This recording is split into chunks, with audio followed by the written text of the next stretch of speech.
Riley Reiner. Folks, at draw number 4, it's Lizzie Cat by Highbrow Cat, owned by the Pineywood Farms of Altoona, Alabama, and ridden by Cody Gann.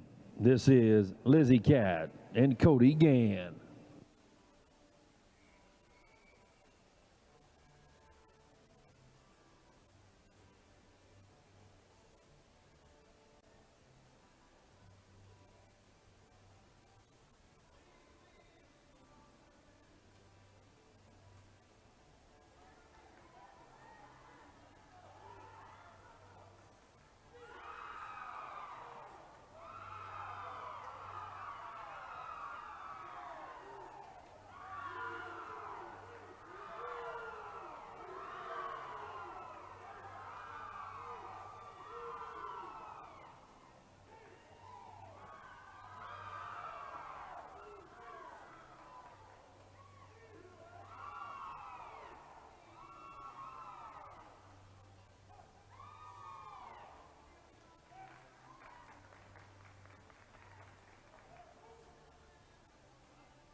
Well, thank you, Cody Gann and Lizzie Cat.